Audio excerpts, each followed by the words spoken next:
Seja bem-vindo ao estudo da Cia da Vila, que você se sinta confortável aqui à mesa. E nessa lição eu trouxe o Alê para falar sobre a lição, que número? K13. 13.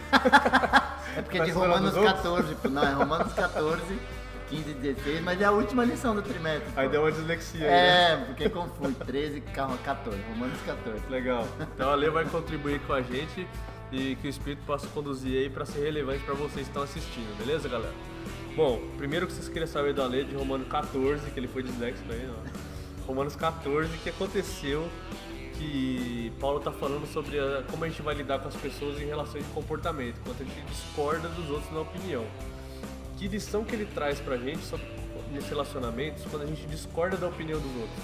Que lição pra gente, como tratar isso aí?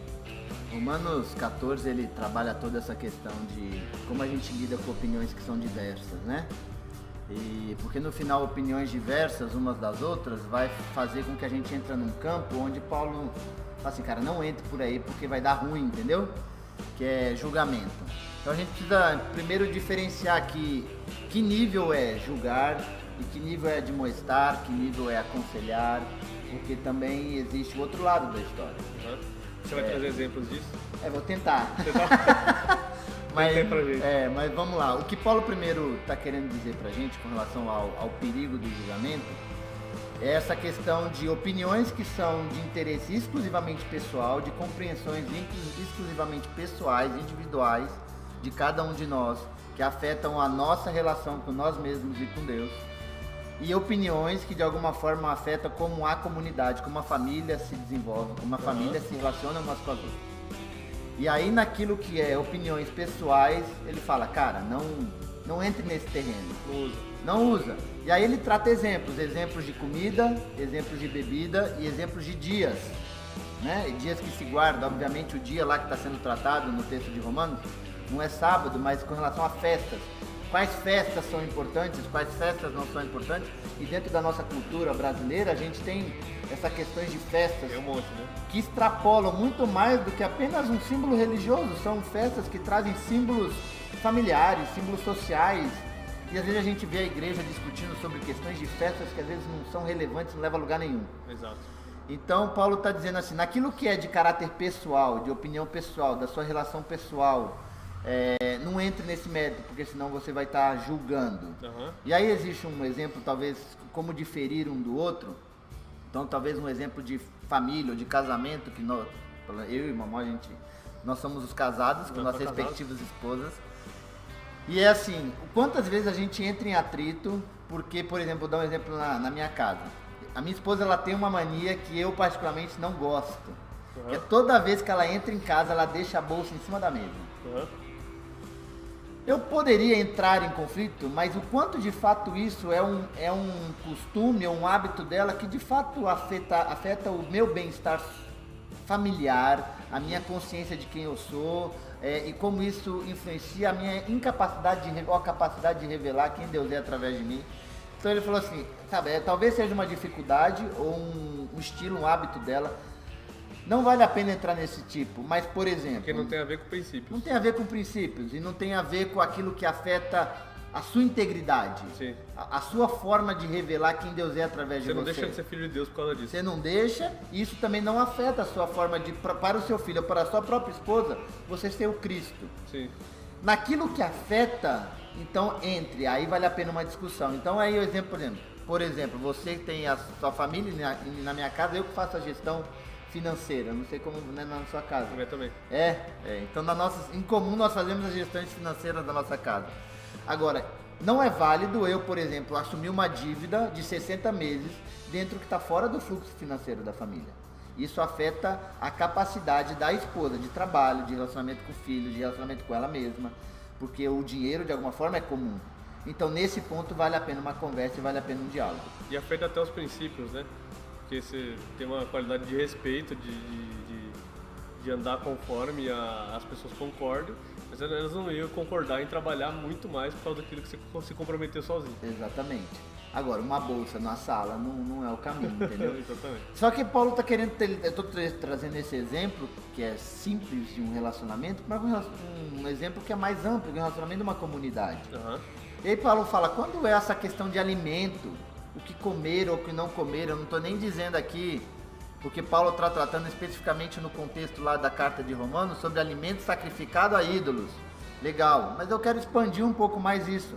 Não vale a pena entrarmos em debate um com o outro sobre o que o outro deve ou não deve comer, sobre o que ele vê ou o que ele não deve ver, sobre o dia ou as festas, se ele guarda mais Natal, se ele dá um valor ao Natal mais do que eu dou, se ele monta a árvore de Natal e eu não monto. Sim. O que isso influencia na sua capacidade de revelar Deus através das outras pessoas? Se não influencia, Paulo fala, trate com o outro na medida da fé dele, não da sua.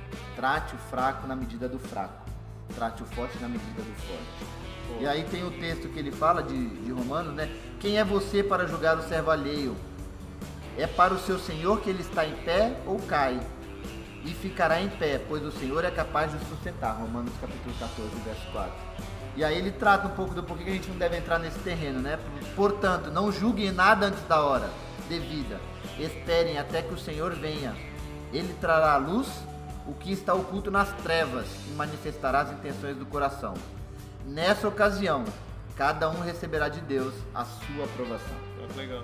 Então assim, nós não temos a condição de saber, eu não tenho a condição de saber do que está no seu coração. Uhum. Então nessas questões que são particularidades pessoais, de entendimento pessoal, que cada um tem de Deus e que cada um tem, eu tenho a minha, você tem a sua, Paulo fala, não julgue, porque você não sabe a intenção do coração dele. E no momento certo Deus entrará em juízo ou em discussão com essa pessoa sobre a real motivação pela qual ele está fazendo isso. Exatamente, mas aí tem um bom ponto de se abster, né? De não colocar a nossa opinião na hora indevida, mas é pra gente se abster de falar em todos os momentos, não intervir em nenhuma das coisas. O que vem dizendo nos textos aí pra frente? Que hora que a gente tem que intervir? Tem um texto em Romanos 16, que faz parte desse contexto da última lição também. Paulo diz assim: justamente contra aquele que julga, recomendo, irmãos, que tomem cuidado com aqueles que causam divisões e põem obstáculo aos ensinos que vocês têm recebido. Afastem-se deles, Paulo está dizendo. Então olha que interessante. Tem um outro texto que eu quero ler também, que está aqui em 1 Coríntios 5, que diz assim: já disse por carta que vocês não devem associar-se com pessoas imorais. Com isso não me refiro aos imorais deste mundo, nem aos avarentos, aos ladrões ou aos idólatras. Se assim fosse, vocês precisariam sair do mundo.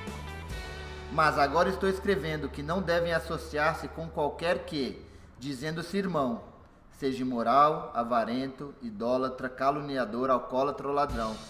Com tais pessoas vocês nem devem comer. Então Paulo trata dois aspectos aqui interessantes dessa momento onde tem que haver um confronto amoroso nisso. Ele fala, primeiro, com aquele que julga. Então você que está querendo estabelecer comportamento sobre questões pessoais um com o outro, a Bíblia dá liberdade para um irmão chegar e você falar, não faça isso. Não faça isso, você que é um julgador. Você que quer estabelecer padrões de comportamento aos outros que nem você muitas vezes consegue. E aí ele fala também sobre outro aspecto aonde tenha no meio de você pessoas que dizem que crê no que você crê, que atestam aquilo que por boca, aquilo que você crê por consciência, eles falam, mas as atitudes deles são completamente opostas. Uhum. E aí ele fala, e aí esse é um complemento do texto de Mateus capítulo 18, que é quando você tem um problema com seu irmão, vá até ele. Se ele não te ouvir, chame outro, uma testemunha. E se ainda assim não ouvir, leve à igreja. E se ele ainda assim não ouvir a igreja, trate ele como um pagão ou um publicano. E aí o que é tratar como um pagão ou como um publicano? É você começar o processo de novo, amando ele, cuidando dele. E aí é o contexto do que ele está falando em Mateus 18, que é, se uma ovelha perdida sair, você vai atrás dela. E aí é nesse sentido que Paulo está querendo trazer. Então, você tem que ter situações onde você tem que confrontar com amor? Tenha, mas é aquele que julga, ou aquele que atesta que crê, e diz que crê, e fala para os outros fazerem, mas na hora dele fazer, ele não está fazendo. Sim. Então não tem total omissão, né? Não tem total omissão aí. Massa. E como você traduz aí para fechar essa lição aí, que ela já meio que vai fazer o encerramento? Quais são tradução dos últimos conselhos de Paulo que ele dá para nossos dias? Cara, não é à toa que em Romanos 14, Paulo ele traz um verso que eu acho que traduz todo o Romanos, sabe? Ele tá trazendo Romanos. Tem um verso de resumo. Tem um verso pra mim, eu não sei se cada um talvez tenha um simbolismo pra isso, mas pra mim ele tem um verso de resumo de Romanos inteiro. Está em Romanos capítulo 14, verso 17, que diz assim: pois o reino de Deus não é comida nem bebida, mas justiça, paz e alegria no Espírito. Eu acho que, tenho certeza, a gente ficou várias semanas aqui falando sobre essa entrega do Cristo, o Cristo mediador, o Cristo que paga o preço, o contraste entre lei e obras, o contraste entre fé e justiça, toda essa parte do que simboliza essa questão de ter nascido do Espírito. E aí Paulo resume tudo isso em 3 palavras: justiça. E justiça é essa certeza de que você pode abrir mão de um direito que cabe a você para compartilhar quem não tem. Não só quem não tem, porque justiça ela vai muito mais de compartilhar quem não tem, mas é compartilhar o direito de ser salvo com aquele que erra. Isso é difícil. E de fato todo o processo da salvação é isso, é Cristo ter aberto mão daquilo que ele tinha por direito para compartilhar não só com aquele que não tinha, mas com aquele que o ofendia diretamente. Então justiça que foi descrita, foi falado bastante sobre isso. A justiça divina na verdade é abrir mão do direito, né? Exato. Abrir mão do direito com quem não tem condição nenhuma de te pagar isso. Isso. E aí ele fala, no momento que você consegue entender esse processo da justiça do Cristo, aí agora você busca pôr em ordem as coisas. E aí como que é pôr em ordem as coisas? Viver em paz uns com os outros. Sabe? Então agora você vai começar a viver em paz, trazer reconciliação. Viver esse processo de todos somos filhos, Romanos capítulo 8 que foi falado. Sim. Trazer todos nós essa consciência da família, de paz uns com os outros, edificação mútua. Paulo fala isso também. E aí ele fala, e no final de tudo, quando vocês entenderem esse princípio da justiça, esse princípio da paz uns com os outros, de buscar não apenas os nossos interesses, mas os interesses que são comuns, nós viveremos o que Paulo fala, alegria no Espírito, porque o Espírito que está em mim está em todo mundo.